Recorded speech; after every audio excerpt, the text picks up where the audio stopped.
ಭಾಳ ಸಂತೋಷದಿಂದ ಬಿಡುಗಡೆ ಮಾಡಿದ್ದೀನಿ ಮತ್ತು ಆ, ಕಳೆದ 3 ದಿನಗಳಿಂದ ಕೂತ್ಕೊಂಡು ಈ ಪುಸ್ತಕವನ್ನು ಗಂಭೀರವಾಗಿ ಓದಿದ್ದೀನಿ. ಯೋಗೇಶ್ ಮಾಸ್ಟರ್ರು ಇದಕ್ಕೊಂದು ಪ್ರಸ್ತಾವನೆಯ ರೀತಿಯಲ್ಲಿ ಕೆಲವು ಮಾತುಗಳನ್ನ ಬರೀತಾರೆ. ಒಂದು ಆತ್ಮಕಥೆಯನ್ನು ಇತರರು ಯಾತಕ್ಕೆ ಓದಬೇಕು, ಯಾರೋ ಒಬ್ಬ ಮನುಷ್ಯ ಹೇಗೋ ಬದುಕಿದ್ದ, ಹೇಗೋ ಬಾಳಿದ, ಅಂಥವನ ಬದುಕಿನ ವಿವರಗಳನ್ನು ತಗೊಂಡು ಉಳಿದವರಿಗೆ, ನಮ್ಮಂಥವ್ರಿಗೆ ಏನಾಗಬೇಕು ಅನ್ನುವಂಥ ಕೆಲವು ಸೂಕ್ಷ್ಮಗಳನ್ನು ಬರೆದಿದ್ದಾರೆ. ಒಬ್ಬ ವ್ಯಕ್ತಿಯ ಆತ್ಮಕಥನವನ್ನು ಓದೋದ್ರಿಂದ ಇನ್ನೊಬ್ಬ ವ್ಯಕ್ತಿಗೂ ಏನಾದರೂ ಒಂದು ಪ್ರೇರಣೆ ಸಿಗಬಹುದು.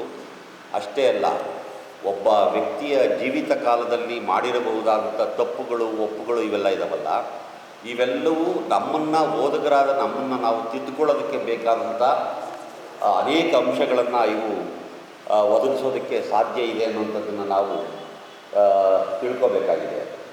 ಆಮೇಲೆ ಈ ಪುಸ್ತಕದ ಒಂದು ವೈಶಿಷ್ಟ್ಯ ಏನು ಅಂತಂದರೆ, ಇದರೊಳಗೆ ಎಷ್ಟೊಂದು ಕವಿತೆಗಳು, ನಿಸಾರ್ ಅಹಮದ್ ಅವ್ರದ್ದು, ಕಣವಿಯವ್ರದ್ದು, ಅಡಿಗರದು, ಈ ಥರ ಅನೇಕ ಕನ್ನಡದ ಬಹುಮುಖ್ಯ ಕವಿಗಳ ಕವಿತೆಗಳನ್ನು ಸಂದರ್ಭೋಚಿತವಾಗಿ ಅವರು ಬಳಸಿದ್ದಾರೆ. ಇನ್ನಷ್ಟು ಕವಿತೆಗಳು ಬಹುಶಃ ಅದು ರಮೇಶೇ ಬರೆದಿರ್ಬೋದು ಅಂತ ಅನ್ಕೊಂಡು ಸಾಕಷ್ಟು ಕವಿತೆಗಳನ್ನು ಅಲ್ಲಲ್ಲೇ ಆ ಘಟನೆಗೆ ತಕ್ಕ ಹಾಗೆ, ಆ ಸಂದರ್ಭಕ್ಕೆ ತಕ್ಕ ಹಾಗೆ ಅದನ್ನು ಬಳಸಿರೋದು ಭಾಳ ಸಂತೋಷವನ್ನು ತಂದಿದೆ. ಈ ಕೃತಿಯ ಪ್ರಾರಂಭದಲ್ಲಿ ಸುಮಾರು 80-85 ಪುಟಗಳು ಅವರ ಬಾಲ್ಯದ ಬದುಕನ್ನು ಕಟ್ಟಿಕೊಡ್ತವೆ. ಸಾಮಾನ್ಯವಾಗಿ ನಮ್ಮೆಲ್ಲರ ಬಾಲ್ಯಗಳು ಹೆಚ್ಚು ಕಡಿಮೆ ಹಂಗೆ ಇರ್ತವೆ.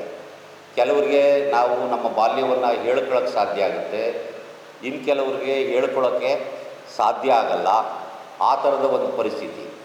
ಮತ್ತು ಕೆಲವರಿಗೆ ತಾವು ಹೇಗೆ ನಮ್ಮ ಜೀವನದ ಕ್ರಮಗಳನ್ನು ಬೇರೆಯವರ ಎದುರುಗಡೆ ಹೇಳಬೇಕು ಅನ್ನುವ ರೀತಿಯೇ, ಆ ಶೈಲಿನೇ ಗೊತ್ತಿರೋಲ್ಲ. ಒಬ್ಬ ಬರಹಗಾರನಾದವನಿಗೆ ಅದು ಅರ್ಥ ಆಗ್ಬೋದು.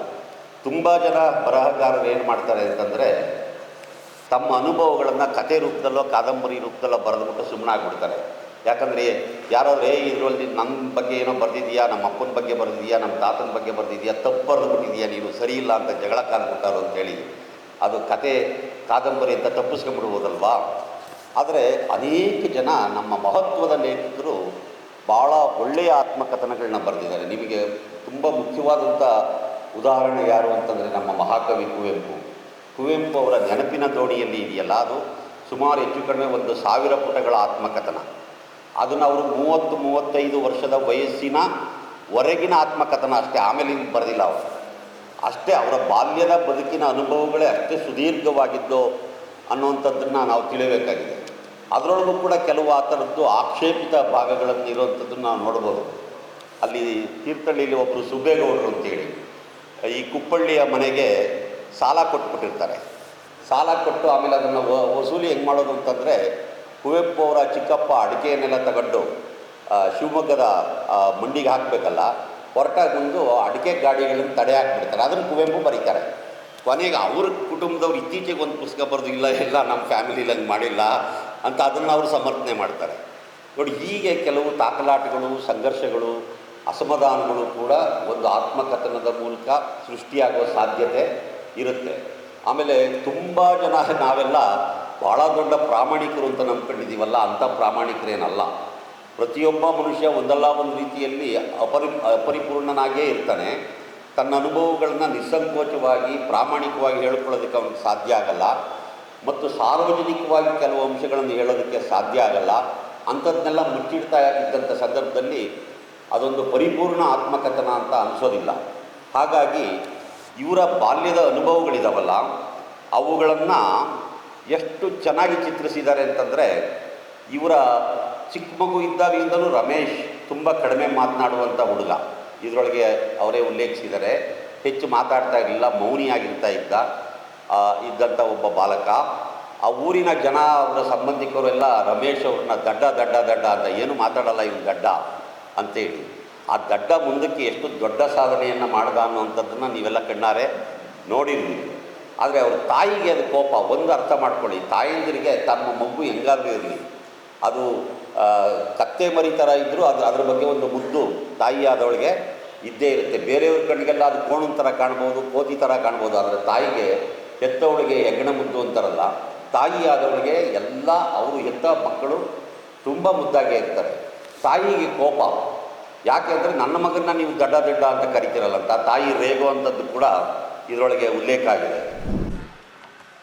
ನಾನು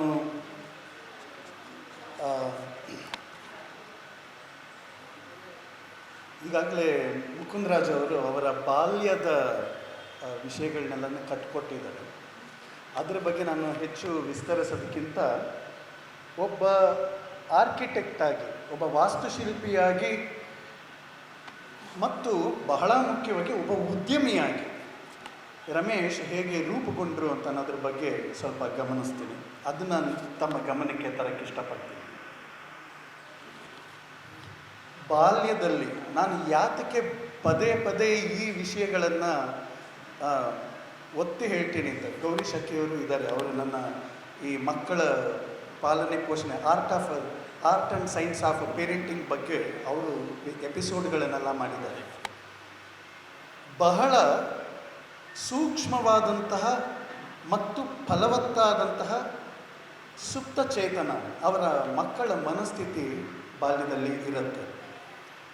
ಅವರು ಯಾವ ಜಡ್ಜ್ಮೆಂಟ್ಗಳು ಇಲ್ಲದೆ, ಯಾವ ವಿವೇಚನೆಗಳು ಮತ್ತು ಯಾವ ಜಡ್ಜ್ಮೆಂಟ್ಗಳಿಲ್ಲದೆ ಅದನ್ನು ಅವರು ಸ್ವೀಕರಿಸ್ತಾ ಹೋಗ್ತಾ ಇರ್ತಾರೆ. ಮತ್ತು ದೊಡ್ಡವರು ಏನನ್ನು ಹೇಳ್ತಾರೆಯೋ ಹಾಗೆ ಮಾಡು ಹೀಗೆ ಮಾಡು ಅಂತ ಡೂಸ್ ಆ್ಯಂಡ್ ಡೋಂಟ್ಸ್ ಅದು ಏನು ಮಾಡ್ತಾರೋ ಅದಕ್ಕಿಂತ ಮುಖ್ಯವಾಗಿ ಮಕ್ಕಳು ಮಾದರಿಗಳನ್ನು ಅನುಸರಿಸ್ತಾ ಅದರ ಪ್ರಭಾವಕ್ಕೆ ಒಳಗಾಗ್ತಾ ಆ ವಿಷಯಗಳನ್ನು ತಮ್ಮದಾಗಿಸ್ಕೊಳ್ತಾ ಹೋಗ್ತಾ ಇರ್ತಾರೆ. ಈ ರಮೇಶ್ ನಿಸರ್ಗದ ಅವರ ಎಲ್ಲ ರೆಸಾರ್ಟ್ಗಳನ್ನು ಗಮನಿಸಿ, ಗುಹಾಂತರ ಆಗಲಿ, ಶಿಲಾಂತರ, ಸಿರಿ, ಚರಿ, ಈ ಎಲ್ಲ ರೆಸಾರ್ಟ್ಗಳನ್ನ ಪ್ರಕೃತಿಯ ಜೊತೆಗೆ ಅವು ಪ್ರಕೃತಿಯಿಂದ ಬೇರೆ ಆಗಿರೋದಿಲ್ಲ, ಪ್ರಕೃತಿಯ ಭಾಗವಾಗಿರುತ್ತೆ. ಪ್ರಕೃತಿಯ ಭಾಗವಾಗಿಯೇ ಮನುಷ್ಯ ನಿರ್ಮಾಣ ಮತ್ತು ಪ್ರಕೃತಿಯ ನಿರ್ಮಾಣ ಎರಡು ಒಂದಕ್ಕೊಂದು ಮಿಳಿತವಾಗಿರುವಂತೆ ಅದನ್ನು ನೋಡ್ಕೊಂಡಿರ್ತಾರೆ. ಅವರು ಇದನ್ನು ನನಸುಗಾರ ಅಂತ ಕಳ್ಕೊಳ್ತಾರೆ, ಕನಸುಗಾರ ಅಲ್ಲ. ನಾನು ಏನನ್ನು ಸೃಷ್ಟಿಸುತ್ತೇನೆಯೋ ಅದು ಈಗಾಗಲೇ ಸೃಷ್ಟಿ ಆಗಬೇಕು ಅಂತ ಹೇಳಿ ಆ ಕನಸಿದೆ. ಅದು ಪ್ರಕೃತಿಯ ಕನಸು, ಸೃಷ್ಟಿಯ ಕನಸು.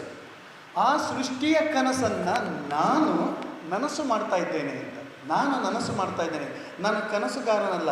ಪ್ರಕೃತಿಗೆ ಕನಸಿದೆ, ಸೃಷ್ಟಿಗೆ ಕನಸಿದೆ, ಅದನ್ನು ನಾನು ನನಸನ್ನಾಗಿಸ್ತಾ ಇದ್ದೇನೆ, ಅದನ್ನು ಕಾರ್ಯರೂಪಕ್ಕೆ ತರ್ತಾ ಇದ್ದೇನೆ ಅಂತನ್ನುವಂಥದ್ದು ಈ ಒಟ್ಟಾರೆ ಅವರ ಕೆಲಸ, ಅವರ ಆಲೋಚನೆಯ ವಿಧಾನ ಮತ್ತು ಅವರ ಗ್ರಹಿಕೆ ಮತ್ತು ಅಭಿವ್ಯಕ್ತಿ ಎಲ್ಲವನ್ನ ಸೇರಿಸಿ ಅವರು ತಮ್ಮನ್ನು ತಾವು ಇಲ್ಲಿ ನನಸುಗಾರ ಅಂತ ಕರೆದುಕೊಳ್ತಾರೆ. ನನಸುಗಾರನ ಸ್ವಗತ ಅದು ರೂಪುಗೊಂಡಿದ್ದು ಹೀಗೆ.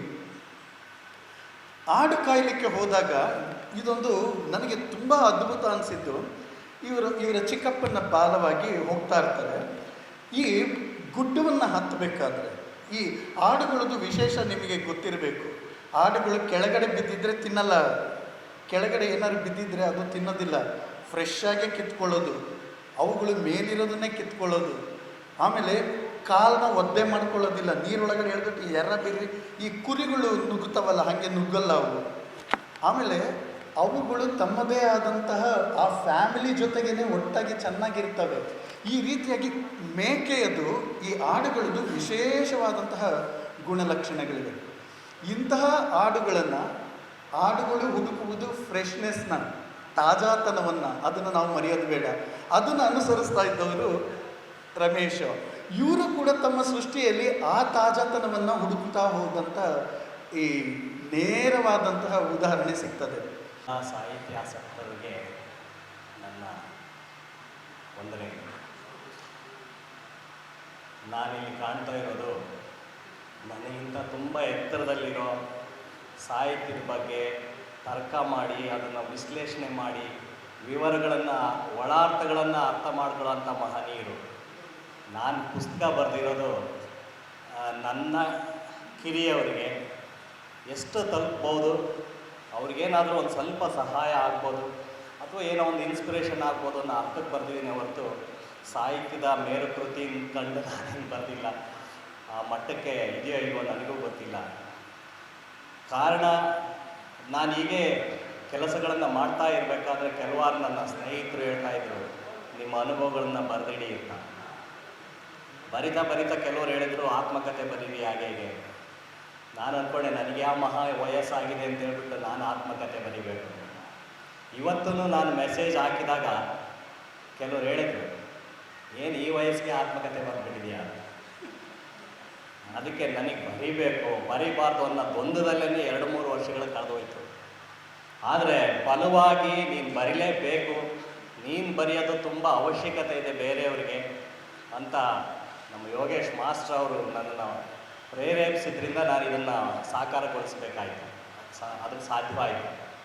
ನನಗೂ ಅನಿಸುತ್ತೆ ಆತ್ಮಕಥೆನ ತುಂಬ ಮೈಕೈನಲ್ಲಿ ಶಕ್ತಿ ಇದ್ದಾಗ ಆತ್ಮಕಥೆ ಬರೀಬೇಕು, ಈ ಹಂತದಲ್ಲಿ ಬರೀಬೇಕು ಅನ್ನೋದಕ್ಕೆ ನನ್ನ ಒಂದು ಸಮರ್ಥನೆ ಇತ್ತೀಚೆಗೆ ಅನ್ನಿಸ್ತಾ ಇರೋದು, ಯಾರೇ ಒಬ್ಬ ಏನೋ ಒಂದು ಕೆಲಸ ಮಾಡಿದ್ದೀನಿ, ಅದು ಎಷ್ಟರ ಮಟ್ಟಿಗೆ ದೊಡ್ಡದು ಅನ್ನೋದು ನನಗೆ ಗೊತ್ತಿಲ್ಲ. ಆದರೆ ಒಂದು ವಿಶೇಷ ಅಂದರೆ ಈ ಸೊನ್ನೆ ಇರುತ್ತಲ್ಲ, ಸೊನ್ನೆಯ ಎಡಭಾಗದಲ್ಲಿ ಒಂದು ಗೆರೆ ಎಳೆಯೋದು ಎಷ್ಟು ಕಷ್ಟ ಅನ್ನೋದು ಅಷ್ಟೇ ಹೇಳಕ್ಕೆ ಪ್ರಯತ್ನಿಸಿದೆ. ಆ ನಂತರ ಸೊನ್ನೆ ಪಕ್ಕ ಸೊನ್ನೆಗಳು ಸೇರಿಸೋದು ದೊಡ್ಡ ಕತೆ ಅಲ್ಲವೇ ಅಲ್ಲ. ಅದು ಎಷ್ಟು ಸೊನ್ನೆ ಬೇಕಾದರೂ ಸೇರಿಸ್ಬಿಡ್ಬೋದು. ಇಷ್ಟೇ ನನ್ನ ವಿಶ್ಲೇಷಣೆ, ನನ್ನ ಆತ್ಮಕತೆ ಇಷ್ಟೇ. ಇನ್ನು ಮುಂದಿನ ಸಾಧನೆಗಳಲ್ಲ, ಅವು ಆಗ್ತವೆ. ಅದರೀಚೆಗೆ ಅದೇ ಆಗುತ್ತೆ. ನಾನು ಬೇಡ ಅಂದರೂ ಆಗುತ್ತೆ. ನಾನು ಕೂತ್ಕೊಂಡು ಹೇಳಿ ಪ್ರಾಜೆಕ್ಟ್ ಮಾಡಬಲ್ಲೆ, ನಾನು ಇಲ್ಲೇ ಕೂತ್ಕೊಂಡು 5-6 ಪ್ರಾಜೆಕ್ಟ್ ಮಾಡಬಲ್ಲೆ. ಆದರೆ ಅವತ್ತಿನ ದಿನ ನನಗೆ ಯಾವ ರೀತಿಯ ಹುಮ್ಮಸ್ಸನ್ನು ಪ್ರೇರೇಪಣೆಯನ್ನು ಕೊಟ್ಟರೋ ಅವ್ರನ್ನ ನೆನೆಯೋದು ಭಾರಿ ಇಂಪಾರ್ಟೆಂಟ್ ಆಗಿದೆ. ನಾನು ಎಷ್ಟೋ ಸರಿ ಹೇಳ್ತೀನಿ, ನನಗೆ 4 ಜನ ಗಾಡ್ ಫಾದರ್ಸ್ ಅಂತ. ಒಂದು ವೆಸ್ಲಿ ಪಿಂಟೋ, ಅವತ್ತಿನ ದಿನ ಒಂದೇ ಒಂದು ಪದ ಹೇಳಿದವರು, ನೀನು ಆರ್ಕಿಟೆಕ್ಟ್ ಹತ್ರ ಹೋಗಿ ಸೇರ್ಕೊ ಅಂತ. ಇವರೇ ಹೇಳಿದಾಗೆ ಇಂಗ್ಲೀಷ್ ಯಾರಾದರೂ ಮಾತಾಡಿದ್ರೆ ಇವನ್ಯಾರ ಪೋಟ್ಲಾಯರ್ ಅಂತಿದ್ವಿ. ಅಂದರೆ ಅಷ್ಟು ತಾತ್ಸಾರವಾಗಿ ನೋಡ್ತಿದ್ದಿದ್ದು ಇಂಗ್ಲೀಷ್ ನಾವು. ಆಮೇಲೆ ಡಿಕ್ಷನರಿನಲ್ಲಿ ಹೋಗಿ ಆರ್ಕಿಟೆಕ್ಚರ್ ಅನ್ನೋ ಪದದ ಸ್ಪೆಲ್ಲಿಂಗ್ ಕಲ್ತಿದ್ದೆ. ಇಂಗ್ಲೀಷ್ ಅಂದರೆ ನನ್ನ ಅರ್ಥದಲ್ಲಿ ಅದನ್ನು ಮಗ್ಗು ಮಾಡೇ ಕಲಿಬೇಕಂತ, ಅಂದರೆ ಸ್ಪೆಲ್ಲಿಂಗನ್ನು ಗಟ್ಟಿ ಪಾಠ ಮಾಡೇ ಕಲಿಬೇಕು ಅನ್ನೋದು ನನ್ನ ಅರ್ಥ. ಅಷ್ಟು ತ್ಯಾಜ್ಯವಾದ ಭಾಷೆ ಅದು. ಆದರೆ ಅದರೊಳಗಡೆ ನೀನು ಬದುಕಬೇಕು ಅನ್ನೋ ಒಂದು ಶಿಕ್ಷೆ ಕೊಟ್ಟರು. ದಿನೇಶ್ ವರ್ಮಾ ಅವರು ನಾಗ್ಪುರದವರು.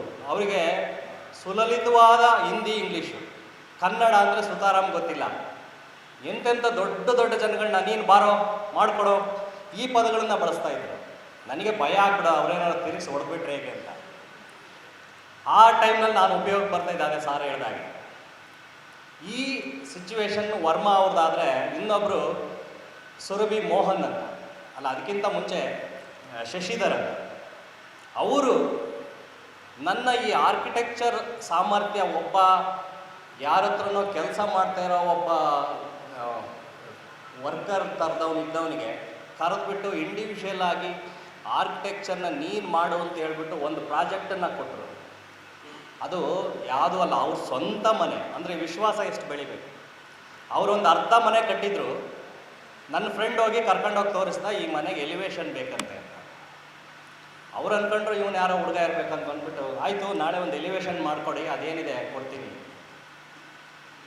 ನಾನು ರಾತ್ರಿ ಇಡೀ ಕೂತ್ಕೊಂಡು ಆ ಎಲಿವೇಶನ್ ಇವತ್ತು ಇದೆ ನನ್ನ ಹತ್ರ. ಆ ಎಲಿವೇಶನ್ ನಾನು ಬರೆದಾಗ ನೆಕ್ಸ್ಟ್ ಡೇ ಕೊಟ್ಟಾಗ ಅವ್ರು ಅಂದರು, ಈಗ ಬರುತ್ತಾ ನನ್ನ ಮನೆ, ಅರ್ಧ ಕಟ್ಟಿರೋ ಮನೆ ಪೂರ್ತಿ ಮುಗಿಸ್ಲಿಕ್ಕೆ ಇಷ್ಟು ಚೆನ್ನಾಗಿ ಬರುತ್ತಾ ನನ್ನ ಮನೆ, ಇನ್ಮೇಲೆ ನೀನೇ ನನಗೆ ಆರ್ಕಿಟೆಕ್ಟ್, ಫೀಸ್ ನಾನು ತೀರ್ಮಾನ ಮಾಡ್ತೀನಿ, ನೀನು ಹೇಳ್ಬೇಡ ಅಂತ. ಆ ರೀತಿಯಲ್ಲಿ ನನ್ನನ್ನು ಆರ್ಕಿಟೆಕ್ಟ್ ಆಗಿ ಮಾಡಿದರು.